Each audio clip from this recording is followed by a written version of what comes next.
Welcome aboard, everybody. To the ship. Permission to board. Okay, so that's the kind of podcast this is going to be today, right? Yes. Yeah. Did you stop or did we? Are we still? We never stop. Let's just keep going. Let's keep it real, right? Mm-hmm. So, Love it. welcome everybody. Welcome. My co-host Emily Langpaul. Hello. As always, thank you, Emily, for joining us again. And today we are blessed by two of our communication team folks who help us get the word out, who help us share the gospel, who do things behind the scenes, but also do things that everybody sees. Carlie Hajduch, who's the director of our communications team, and Dietrich, who is our social ministry coordinator. Hi, guys. Hi. Welcome aboard. I'm really, really glad you're here. Tell us a little bit about you. So, Carlie, you're married and you have 57 children. I right? do, yes. Give or take a few. Yeah, tell us about that. Yes, I'm married to Joey. We've been together. It's officially half of our life we've been together now. We're high school sweethearts. Oh, that's kind of fun to figure that out, isn't it? It's like, wow, next year we'll have been together longer than we haven't been together. So wait a second, you guys started dating in high school? Uh-huh. Oh, right. Yes. I guess I'd forgotten that. Yeah, yep. So high school sweethearts. We have 5 kids. Our oldest is You just 9. kind of casually said that, Yes. like no big deal. Yep.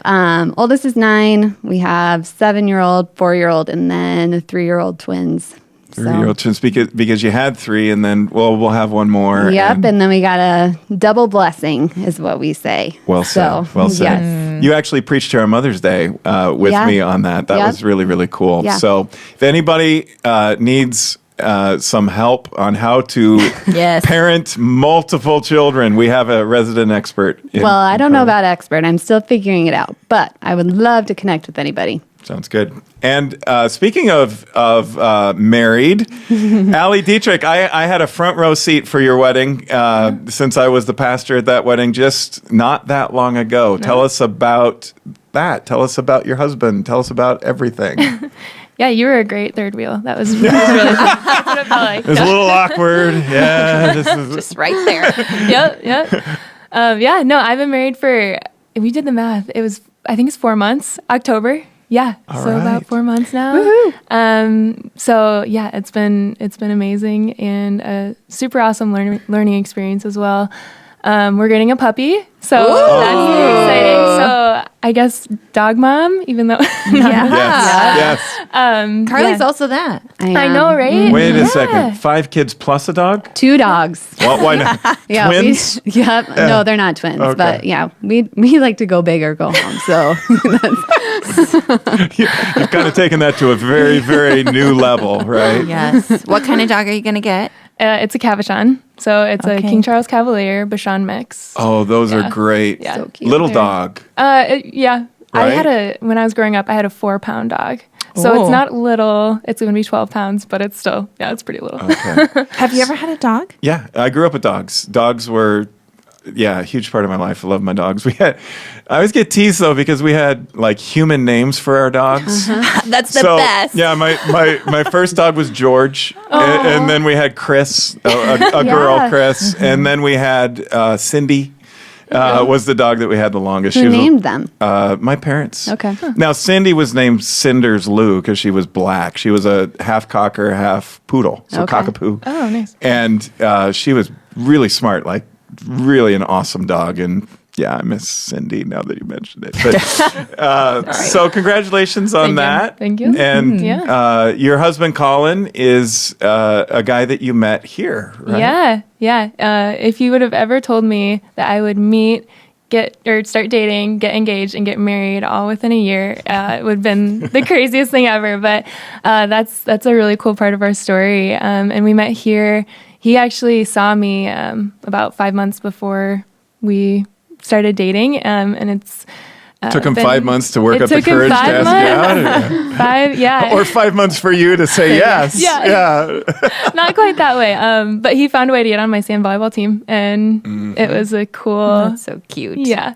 That's one of the things that we love doing now as a couple is we're playing volleyball this weekend together, and so yeah. Great couple, great story. Thank you guys for being here. Get to know you question. It's getting warmer, right? Well, overall, generally getting Hopefully. warmer. Yes. What is your favorite thing to do in the summer? I love the fair. So It's like a deep love. It's a deep, like, people are very excited. I grew up here, grew up in West Des Moines. So I think it was my only chance to see animals, like to see farm animals. And so I remember as a kid seeing a pig be born, like in the barn. And I was like, that's where, Still remember like, it. That's how that all works. Never forget. But and so I'm instilling that love for my kids. My Joey, I love the fair. He loves me, so he puts up with it. But we do all day. We get there when it starts, and we stay until like the sun goes down. You're like a farmer. Oh, I mean, you're into the love fair it. like a farmer's. I into the would fair. love to spend the night like in the barn, like the people, like the real farmers do. Somebody listening could probably get that arranged for you. Yes. Arrange it. But and now, so it's perfect since we had twins, and they have a twin contest, and so now we go the first day because there's the twin contest in the morning, and the twins get their little ribbons.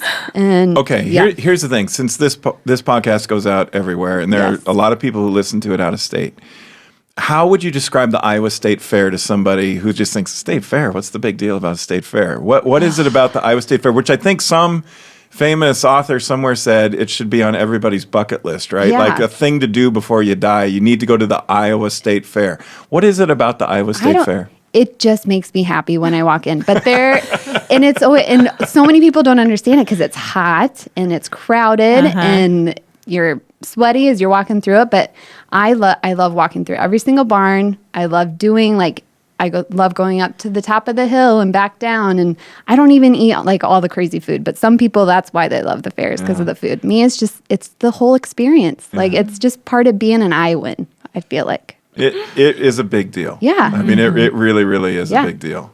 Are you a fair person, Emily? Nope. But I love that she loves it.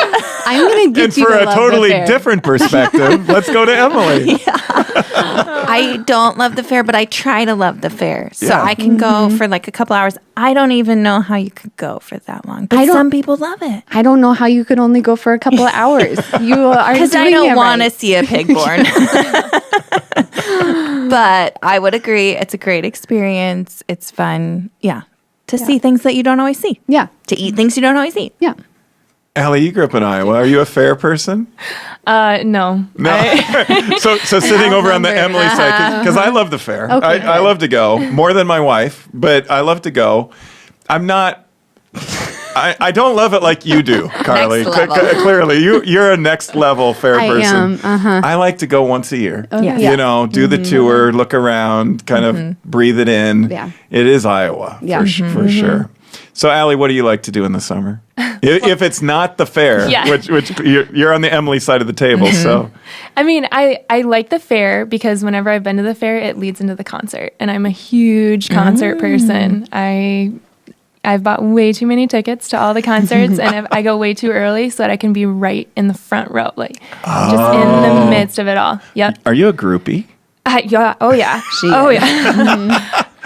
is. Who's if you could go to any concert, who would it be? Like if Iowa State Fair got this band or this person, who is there one that's above all the rest? Oh man, if I don't talk about him every day, Ben Rector. Oh, I think I've seen this somewhere on social media that you posted something like this. So yeah, didn't you like take pictures and of a concert you did once? Yeah, I've gone to 7 concerts of his now, and his last tour was so good that I went to the same concert on the same tour 3 times. It was, and you might just be his biggest fan. I might be. He might be listening. He might be. Okay, Ben Rector, if you're listening, I'm really sorry. I don't know who you are. What kind of music does Ben Rector play? That's awkward for me to say. But, You're totally good. He's kind of indie, like pop, maybe. Okay. Yeah. Kind of just a singer, songwriter, He's original stuff. Yes. Yeah. Yeah. You always just feel great after. I get it. After listening to him. So I mean, I don't know that music, but I get that people get into the things they're into. It's like Jeremy's obsession with Dave Matthews Band. Pastor Jeremy. Yeah. Yeah. He's he's all in. Yeah. Yep. Definitely. Yeah, Totally, like so. me with the Cubs, Yeah, exactly. which would be my favorite thing to do in the summer. There you go. Is baseball season is right here upon us, spring training, and here we go. I could not be more excited, even though I don't know that the prognosis for our team is great this year. But I believe Still a fan. I think we're going to win 162 games this year and lose 0. So That's great. There you go. I don't Good really optimism. believe that, but I'm excited. I've never been to Wrigley Field. It's on my list. Oh, I know. It's a glimpse of heaven. It's on my list. Maybe if you just spent one less day at the state fair every summer, just maybe just tell Joey, say we're gonna go to Chicago for. I think one he'd of be these okay days. with that. Yeah. Is he a Cubs fan or He's a baseball? White Sox fan. Oh, that's Are you all right. serious? Yeah. No, that's good. I'm one of those weird people from Chicago who most people in Chicago, it's like Iowa State. Yeah. You're one or the other. Yep. But I think it's one of the advantages of living in a big city. Yeah. Is if one team isn't doing good, hopefully the cheer one for the team's a little better. So, Jump but ship. definitely Cubs are in my heart, Yeah. and the White Sox are in my city. So that's how good. that works. Yeah. All right, let's dive in. You guys are communicators. I think people want to hear more about what is that like. What are the challenges? Everybody is doing more communicating via social media than they used to. Almost everybody's on there. So what can they learn from you guys? Emily, time for the 2-minute drill. 2-minute drill. Here we go. Okay, first question. How has Hope as a church shifted how we communicate over the years? I think that's one of the really cool things about being in the communications field. So things are always changing. Things in the past 7.5 years since I've been here, things have changed so much. Social media was just kind of taking off at that point, and we were kind of, down here. And so 7.5 years ago when I started, we were still putting a lot of effort into our print resources. We were still mailing out a monthly catalog that detailed every class and event that was coming up that next month. And the problem we were seeing consistently with that is by the time it hit mailboxes, it was already out of date. A class had changed a time or a date, or a new event had added, because we like to move quick around here. And so it was already out of date by the time people were reading it. And so we were like, where can we put those resources that we're doing and make it more effective? So we started to pour more into our website, completely did a revamp on our website, spent a lot of time making sure that it was something that was user-friendly for people, that they could get that same information, but it would be more instantaneous if there was a change. We have one person on our team who oversees all the different web pages for Hope, which is pretty amazing that she's able to do that all on her own. And so we spent a lot of time doing that. Social media has been a huge change for us. Video is another one. One of my favorite things that we do throughout the year is a Christmas Eve invite video that reaches thousands and thousands of people. And it's just a fun way to spread the word. Yeah, those Christmas videos go viral oftentimes, don't they? They're so creative. And I know that you and Tiffany Anderson, Pastor John's wife at our Hope Des Moines campus, works hard on those and putting those together. Yeah, a lot of fun. Yeah, Goes way farther than a piece of paper. Yes. It does. And the other thing about those monthly newsletters and catalogs, basically, that we were sending out, it was a big job. I mean, it was a big undertaking. It took a lot of people and a lot of volunteers and a lot of hours. And a lot of money. It just wasn't a good use of people's offering dollars. And so it was a good move to switch to be more digital. Yeah. Okay, next question. Why is it so important for the church to have an online presence in social media? A huge chunk of our audience is on social media, and so we kind of want to meet them where they're at. And so our goal is to use social media to not only update people with what's going on, but to invite them here and just let them know what we're like and, create just kind of an image of what hope is like, but also what is Jesus like? How can we portray what we believe through this platform that's still kind of a foreign platform. We're still always kind of changing. Yeah, totally. Yeah, it is changing. Right. Social media changes so fast that all the time. you have to constantly be learning whole new languages, right? If anybody knows TikTok, let me know. Still figuring out that one. I was at Hope Kids Wednesdays last night, and we were doing our worship dances, and this girl came up to me and she said, "Do you like to dance?" Because we're dancing. I said, "Well, sure. Do you?" And she said, "Only TikTok dances." I'm like, okay. And Let me figure out what that is. How old is she? Like 10. Wow. Yeah. Well, that's a whole nother world. Yeah. Yeah. I think the thing about social media too is it's the front door to so many. It's the front door to the church, to businesses. People, before they step into the church, odds are they've either gone to your website or to your social media page, and checked you out. So we want to make sure that we are putting our best foot forward when it comes to being present there. Mm-hmm. Yeah, social media, it's so important for churches to be there because that's where people live. And part of the reason we do this podcast is to try to find new places where Christ and culture intersect. And you two have been really instrumental in that. I mean, you've encouraged it, and it's now a part of this big 10-year vision that we have for the future. And I think it's so important for churches, for anybody listening out there, to look for ways to have a presence where people are, the people you're trying to reach. And so it's really not optional for Christians to be there or not. The deeper question, I want to get into this later, is how do we do that effectively? You guys on social media platforms do this weekly series called Pieces from Hope. What is that, and what has it added to our online presence? Yeah. Pieces from Hope was an idea that I had when I first started here. And part of it was rooted in, I started on a Tuesday and I came to worship for the first time that following Sunday. And it's a big space. It's a really big space with a lot of people, and there's a lot of stories. And I didn't know anybody's story. I was here kind of on my own and just kind of navigating through it. And so from that, I was able to, obviously, I dove deep and I met all of you guys and got to know everybody. But I was like, what about the person that was like me? How can I invite them into our space as well? Because they don't all have the opportunity like I do to get to know everybody every day at work. And so that's kind of how Pieces from Hope came alive. And there's a series called Humans of New York where it's just short little snippets about people writing little pieces of their life into these story formats, and then they post them. And I found myself relating with somebody from a completely different part of the country. And I was like, okay, so how can we do that in this small area of Iowa? So that was kind of the hope behind Pieces from Hope, was to invite people in through stories. And I personally relate through stories really well, and I found that a lot of other people relate through stories too.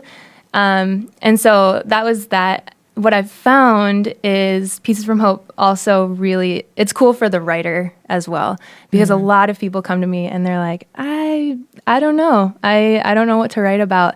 And I always just, I ask them straight up, I'm like, what was a small increment of time when you saw Jesus? It doesn't have to be this whole long story, which for some people it definitely is. And it's incredible to see how God has shown up so many times in their life and brought them to hope. But when was there this small moment of time? One of my really good friends, Sydney, she wrote for Pieces from Hope, and she wrote about a moment that she was in a gym and she met with a gal, and it just completely changed a small point of her trajectory. And I think that was just, it's cool because God doesn't show up. God shows up in so many different ways, both small and big. And so how can we as a church show that in these stories, these weekly stories? And then from that, it's been cool because we get tons and tons and tons of people that were like, man, my week was just not going very well. And I read this and it's completely changed. Yep. Or I wasn't planning on coming to church. And then I read about how this affected you. And I'm going to come now. And we're not telling people you need to come, you need to do this, you need to do that. We're just telling people, hey, we're just a bunch of really imperfect people, and a lot of things have happened in our lives. And here's what God's done. And we're all here. It's so important to have those touch points, the connecting points during the week, so that it's not just Sunday to Sunday, if that's the routine people are in their church life. And I'm glad you mentioned, sometimes the Pieces from Hope stories are radical transformation, right? I mean, it's like people are completely lost, and then God gets a hold of them and they're found. It's like Saul to Paul conversion type stuff.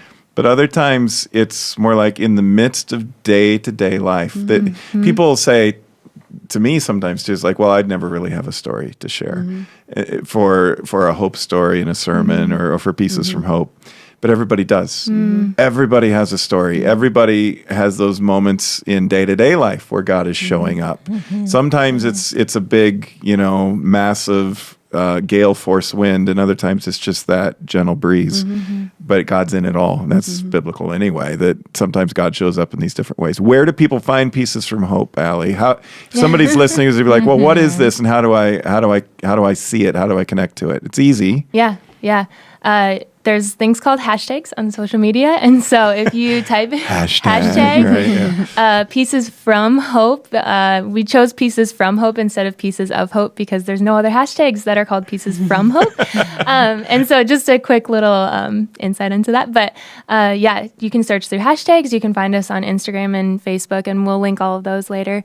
But we would love to have you join on this journey as we go through all these stories. But most importantly, if you think you have a story, we would love to include people as well. And so, like you said, everybody has a story. And even if it's a small moment when you're just like, man, God, you were right there, feel free to tell it. I think it might be a God thing that it's pieces from hope instead of pieces of hope too, because from makes it more that this isn't just for this congregation, but it's from hope. It's also out there into the rest of the world. Yes. So I'm sorry I went way over our 2-minute drill time. It was good enough. Emily's ready to throw a flag. It was worth it. That's right.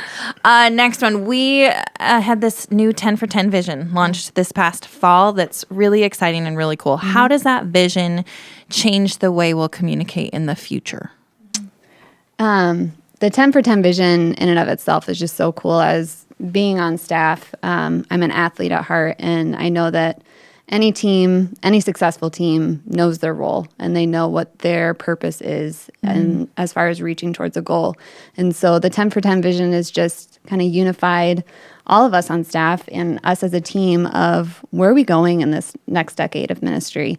The one that most closely pertains to communications is the first one, and that's broadcasting the message of Jesus to 10 million people in the next 10 years. And when you hear that 10 million number, you're kind of like, that's a lot of people, which it is, but we know God's bigger and he's in the details, and we just have to do what we can to move it along. And so this podcast is an example of that already taking shape, of reaching people in different ways. We have big hopes for continuing to expand our video presence. YouTube is a huge opportunity that we've just barely tapped into. And the same with social media. Allie mentioned TikTok, and who knows a year from now what'll even be there. So just always being aware of what the next new thing is and ways that hope can be present there. And I think through social media, we're always trying to find ways that you can invite people. So that might be through social media. That obviously we love vocal invitations when you're talking to a person, inviting them. But to reach 10 million, we want to provide ways for you to share things, to encourage people to follow us, things like that. That brings in more people as well. In post-edit, for those of you who can see this on video, we're going to go ahead and put some of those places you can find hope, either online or via social media. So it's easy to do if you aren't watching this on video too. You just can Google Lutheran Church of Hope and you'll see all these different places: Facebook, Instagram, Twitter. We have a hopeonline.tv website that has an archive of all our sermons and worship services. So lots of places for people to connect. And that's just the beginning, right? The vision is exciting and intimidating and overwhelming, and can't wait And to if see you what want God does. if you want to learn more about 10 for 10 Vision, we have a huge section on our website too that details each one and has places that you can connect right away and interact with people. So that'd be another place to check out. Yeah, it's bold. I mean, God gave us a bold vision for the future, and I'm really excited about it. We'll say more about that in a future podcast, but it's exciting. Cool. Yeah. Final question for this segment is, a lot of this communication discussion is about how people can connect with each other and with the church and with God. How would you tell people to best do that throughout their week? Yeah. I think we've talked about a lot of them. Just following along with us on social media, I would really encourage people to get familiar with our website too. It's mobile friendly, so you can do it right from your phone, or you can do it, on your desktop computer. But like I mentioned earlier, we worked really hard to put together an online calendar that allows you the opportunity to search by your interest and by your campus and really see what opportunities are out there. We literally have hundreds of things happening all the time. And so it's way too much for us to be able to announce up front on the weekend or to put in Hope 360. And so we want to make it as easy as possible for people to do that. We also, when you're on our website, you can sign up for our Friday email. Pastor Mike writes a letter each week that we send out on Friday mornings. And then in there, we also include some top events and classes that are coming up. Pieces from Hope is also listed in there. So it's kind of just like a one-stop shop of some things that are happening around here. There's just so much going on all the time. And I think about the importance of all of the communication that we do is just to get people involved because there are so many cool things going on and transformations happening. They have to get connected Totally. to end up with their pieces from Hope, with what God's doing in their life. Totally. It's one of the big challenges of your jobs, isn't it? Is every ministry is important, and every campus is important of Hope and local site, and they all want their stuff to be featured. And so, how do you sort through all that? That's a great question. No, we have policies and things in place that kind of prioritize everything, because I think right now, the last count I did, we had 360 different classes and events that people could sign up for right now at all of our different classes. And that's just crazy. And so, yeah, I don't know. And it's you're talking about all ages, Yeah. demographics, for sure. men, women. Yeah. And then it gets real specific with some of our affinity groups, right? It's getting warmer, so the Hope's Angels motorcycle group will be out there soon. They come to mind. Yep. Softball leagues will get started, in the summer. There's always new things. And then we're, moving to the summer, and here comes VBS and Taste of Hope. And we always really put out Alpha, because that's a great entry level place for people. If you're new to the church, that's a great way for you to get plugged in. And then from there, our hope is they'll become more familiar with our website, with announcements on the weekend and following on social media, that then we can use those as a secondary way. So I think all this is fascinating, and it's going to be really, really useful stuff for people who are in church and or church leaders who tune into this podcast, and they'll say, okay, two things as we take the deeper dive, right? We want to go a little bit deeper into communications and getting the word out, which is really what communications isn't just some sort of like, corporate department in a church that's like, okay, well, we do the communication, and then there's all the church stuff that happens. Communication in this digital world, right? The digital revolution is not going anywhere. No. And we touched on this earlier, but what would you say to small church leaders out there, to town and country, Main Street, Trinity Methodist Church in small town Iowa, in addition to saying, I'll see you at the state fair, what would you say to them? Is where would you begin? What's most important to keep in mind? Because here we have this good news of God's love, and then we have people that we want to hear it and make that connection. So we can do that in worship on Sundays, but we can do it in other ways now too. So what would you say to them? Where would you begin? And then I want to follow up with that too. Yeah. I would say the biggest thing is you need to know what you're wanting your audience to do, what your goal is, and then prioritize. Because I say this a lot around here, when everything's important, nothing's important. So you can't just put everything out there and hope someone grabs onto something. That's why we have the different policies that we have in place, and why we push Alpha, what we call garage door events around here, Christmas, Vacation Bible School, Taste of Hope. We push those really big, and those are our big, important things that we put out there. Not to say that the small class that 10 people are in isn't important. They totally are. And God is doing amazing things in there. But we just can't put all the information out and expect people to grab a hold of it. So you have to have a priority. You have to have a strategy in place. And there's lots of different ways that you can get connected. Allie and I are in Facebook groups that are strictly for church communicators, and they're constantly sharing information with one another, graphics, asking for help, asking, has anybody done this? And so that would be another thing I would encourage them is just get connected.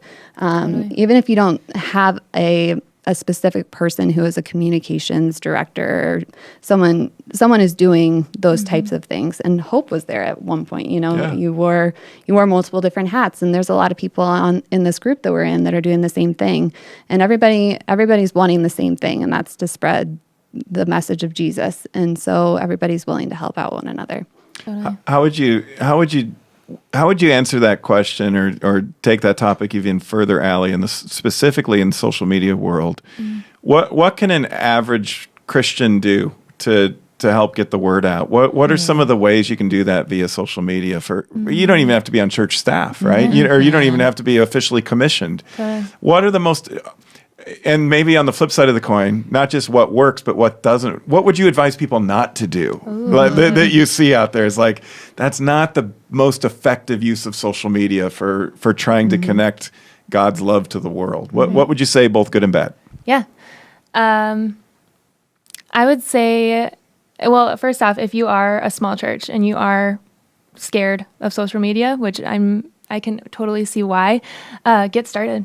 Just do it. And my biggest advice for people that have asked me this is put your foot in a new person's shoes. So if they're walking through your doors, what would they see? What would they want to know? Where would they sit? Who would they see when they on stage? I think that's the best place to start because you don't need to look for those answers. All of those answers are just right there. So that's one of the ways that you can kind of get started with social media. For just an average Joe that you're kind of hanging out on social media, I think, again, with Pieces from Hope that I've learned, relating is one of the best ways to get started when it comes to evangelizing with people.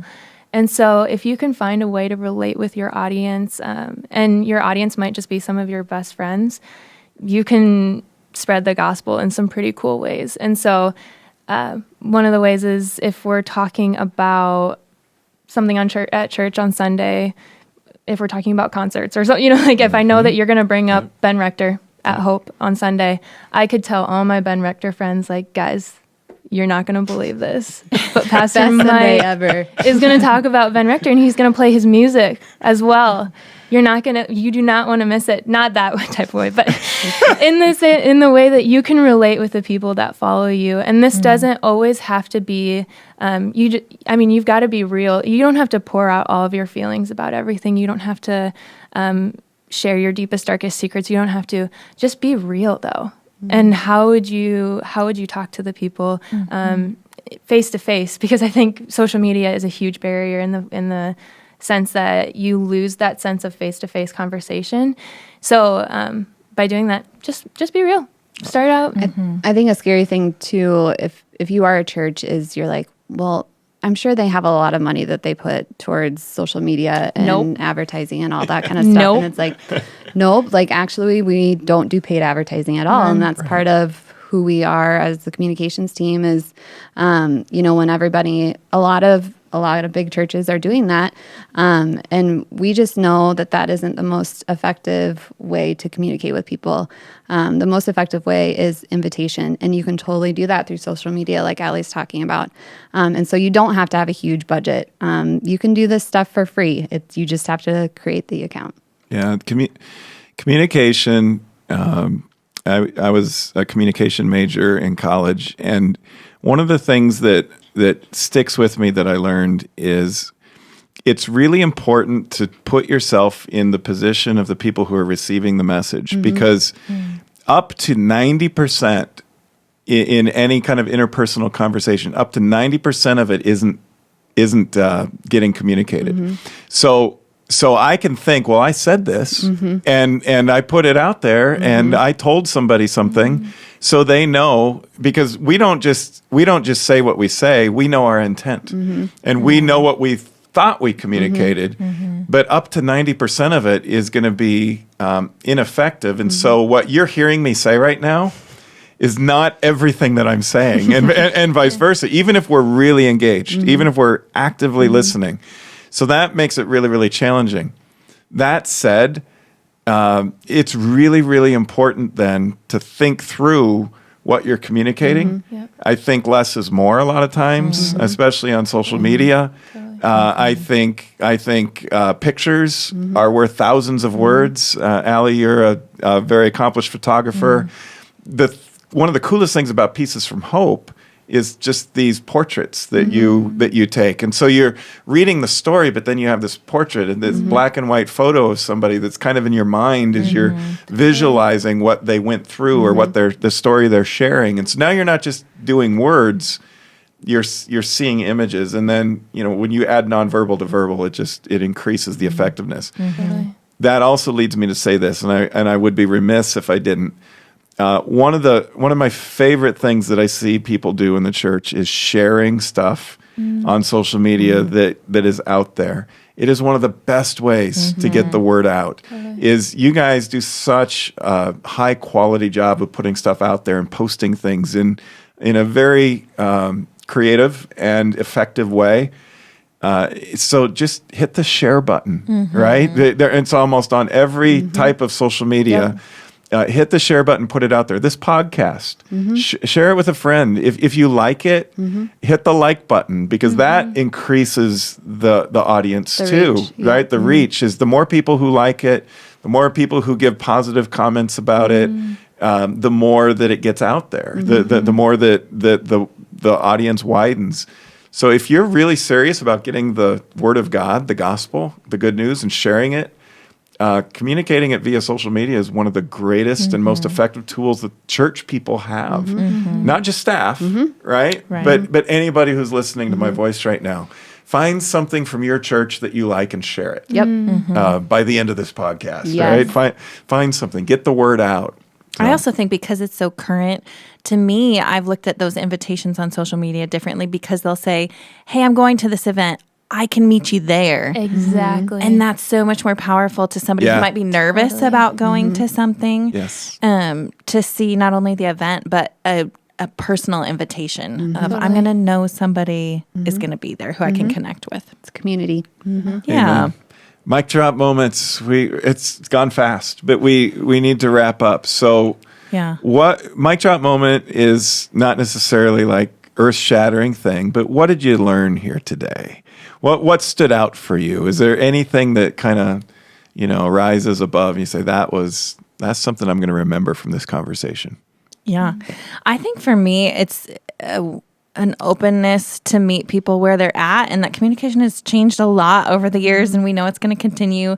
I think it's funny, we're talking about TikTok. A year from now, we could listen to this, and that could be like hilarious to us. So I look forward to that. But you have to have an openness, either as a church staff person or as a congregation member, to understand the church is going to do these different things. We can participate in big ways, and that can be really powerful to meet somebody else where they're at right now. Yeah, that's amen, sister. Allie, a mic drop moment today? Yeah, I think just looking at the growth, I've been here for a short amount of time, and I'm seeing this growth, and it's been fun to hop onto this train now. And I just, with the people that are on, All of Hope everywhere, if you're online, if you're with us on the weekends, wherever you are, this constant push it's going to go far. It's going to be really, really big. And it's been cool because I get to hear about what happened in the past. And now we get to play a small part of, pushing forward and creating content that can invite people to join along with us. So I'm stoked. It's gonna be doing a a fun thing. 10 years. Yeah, and beyond. Well, I'm glad God led you to us too. You have taken our social media game and just raised it way above where it was, and you're teaching us how to do it as we go too, and really the whole church. So thank you. Speaking of that, Carlie, you are a gift from God to this church too. You've been our communications director for how long now? 7.5 years. Wow. Yep. That's just amazing. And again, you have taken us to these great levels. Thank you so much for that. Mic drop moment for you today. I just think it's been really cool to just take the dedicated time to just talk about it, because yes, I'm the communications director, but that by no means that I know everything. So just to have the conversation and know that things are always changing and we're constantly learning from one another. And one of the really cool things about my job is that we have one of the most gifted communicators in Mike to throw ideas from and get ideas from. And so it's just been really cool to sit down with you guys and be able to talk about it. Thanks. Wow. Didn't know that you were going to say that, but thank you. Well, that's true. very kind. And sounds like what my mother said. My mic drop moment was something that you said, Carlie, because I used to be the communications department. Like this church has not always been big. We used to be the smallest church in Iowa. And we were for quite a while. And so I know what it's like to have 3 people come up to you and say, can you just announce this and try to sort that out? But if you emphasize everything, you're going to miss. How did you put it? When everything's important, nothing's important. That's what I'm trying to say. And that's what I'm going to take out of this. And that's just a communication principle. And as somebody who's still a student of communication and somebody who's hungry to keep learning as a preacher, I think that's important too, is sometimes, especially when I hear younger preachers, I feel like, okay, which of those 3 sermons did you really want to preach? Because there were several there. You can't say it all. And some things have to wait until next week. And I think that's important too. You guys are a blessing to this church. Thank you. And I want to add this too. Again, you do not need to be communication staff at a church in order to be called to do this. We're all called to share the good news of God's love with the world around us. Find a way, hit a share button, hit a like button, do something that helps further the gospel today in this world. Because here's the thing, God's given us this light, the light of his love. And there are all these people who are in this, it's a tough world out there. And there's a lot of hurt, and there's a lot of darkness, and there's a lot of frustration and sorrow. And if we can bring some light into that darkness, we have this incredible gift to share. And so when we don't share it, it's a miss for the kingdom. And so I want to encourage everyone to take on that responsibility to say, I'm the church, and as a part of the church, I have a calling to share this good news and this gospel. So thanks for doing it so professionally and creatively and effectively, and we will have you guys on again sometime. Well, thank you. And we have something for you. Oh, no. Since we are communicators. Wow. It's your very own Pastor Mike Drop shirt. That is awesome. Wear around town and I will spread the word. Thank you. Thanks, you guys. I will wear that in an upcoming episode. I'll wear it for a sermon. Sometime soon. I should say that Laura McCall from your team designed the Pastor Mike Drop logo. Really And it is awesome. We've already had a lot of really positive I'm glad you gave her a shout out, because it's nice to hear the nice things you said about both of us, but we have such an amazing team, gifted designers. I already mentioned our website, but we couldn't do it without our team. So yeah, you guys represent a much bigger team, and people at different campuses of Hope too that are pouring in. So thank you, Emily, as always. Thank you for tuning in, and we love you guys, and more importantly, God loves you. And we've got some services coming up this weekend, so come join us. And I'll say it again: hit the share button on if you like the podcast. Hit like, hit share, spread the word, get the good news out there. And we've got some really exciting podcasts coming up in the future, and I will look forward to seeing you guys again soon. Thanks. Bye. Thank you. Hey everyone, everyone. Thanks for joining us today for Pastor Mike Drop. We would invite you to click the red subscribe button on YouTube to catch future episodes. And in the meantime, we hope you can join us for worship. We'll see you then. Can I